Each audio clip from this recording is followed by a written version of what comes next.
et bienvenue au Salon des entrepreneurs de Paris 2020 où j'ai le plaisir d'accueillir Vendry Spire et Geoffrey Canivet. Bienvenue messieurs. Bonjour Célia. Vous êtes avocat associé chez 186 avocats. Alors avocat, ça veut dire aussi entrepreneur. On s'est rencontrés l'année dernière ici même sur ce salon. Pourquoi vous revenez cette année? C'est quoi l'objectif de votre présence ici? Qui commence?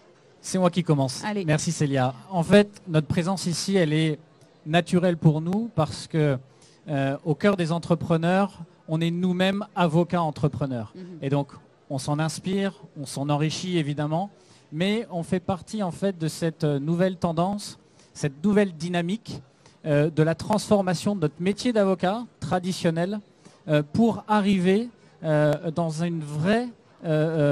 vrai service dédié à nos clients. Et on a un objectif qui est fondamental, c'est toujours rendre le meilleur service possible à nos clients, tout en développant nous-mêmes des nouveaux services pour justement élargir en fait notre offre.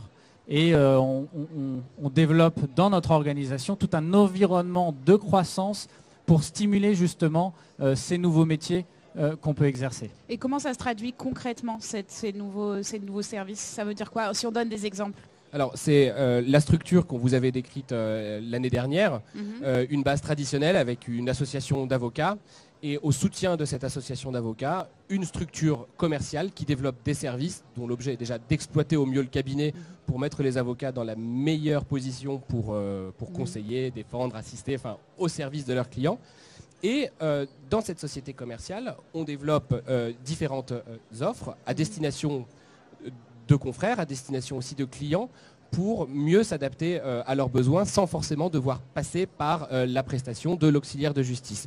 En témoigne par exemple l'opération de croissance externe qu'on avait faite il y a 2 ans, l'acquisition de la solution formalité qui est un cabinet de formalistes et qui justifie une simple intervention pour aider un créateur ou un dirigeant d'entreprise sans devoir passer par du conseil abouti. Et ensuite on s'adapte. Alors c'est pas du low cost, mais c'est une manière de mieux s'adapter aux besoins du dirigeant, enfin de l'entrepreneur.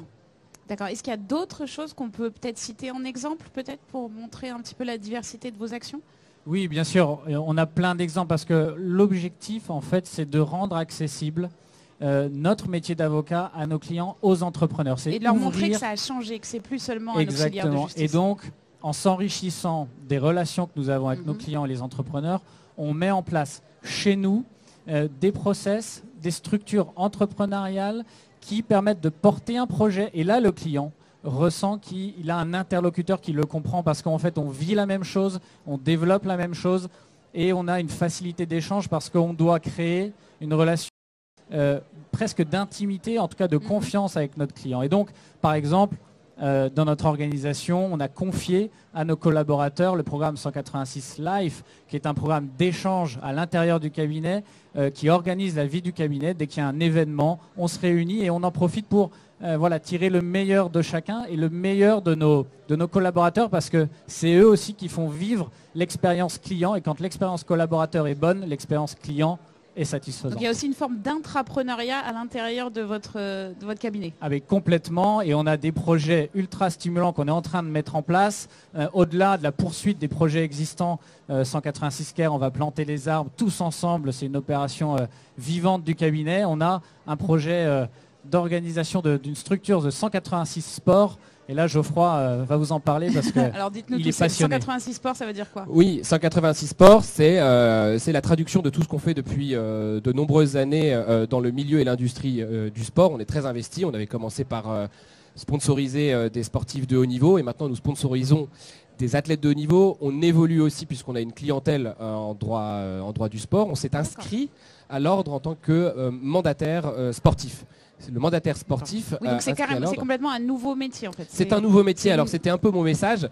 C'est une parenthèse qu'on peut ouvrir. Ce que vous dit Vendry, c'est nous l'exprimons par notre volonté d'accompagner l'évolution de la profession à travers ces nouveaux métiers. Et le métier d'avocat doit évoluer parce que pour nous, il n'est pas qu'un auxiliaire de justice, il doit être un véritable chef de projet. Si je suis un peu familier, c'est pour l'entrepreneur un vrai démerdard. Et c'est pour ça que je vous disais tout à l'heure qu'on a de nouvelles offres qui s'adaptent.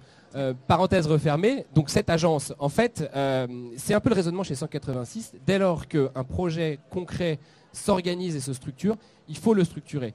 Donc toutes nos activités sportives sont désormais rassemblées sous cette bannière-là. agence. Et l'objet de l'agence sportive, c'est on ne se disperse pas de notre profession. Nous sommes avocats mandataires sportifs et on peut réaliser les prestations d'un agent. Et on met à profit notre expérience du sponsoring, c'est-à-dire on va proposer à nos clients et à nos interlocuteurs de les mettre en relation avec un projet sportif qui demande des ressources. C'est de l'intermédiation en sponsoring, en mécénat, en conseil, de la chasse au financement. Et pour ça, on a déjà tout un vivier d'athlètes, de projets sportifs, d'événements, de clubs, de personnalités. Donc là, c'est juste une question de structuration de cette activité qui existe déjà. Exactement. Allez, juste pour terminer, vous êtes des entrepreneurs, on est d'accord là-dessus. Donc un conseil aux entrepreneurs qui sont ici, s'il y avait une chose qu'il fallait garder en tête. Vas-y, t'as l'air chaud. C'est juste un mot, persévérer, rester enthousiaste. Et le mien, ça sera prendre des risques, parce que si on prend des risques, on a des craintes, on a de la satisfaction et donc on a des émotions. Et l'entrepreneuriat, c'est des émotions. Très bien, le message est passé. Merci beaucoup à tous les deux. Merci Célia. À l'année prochaine.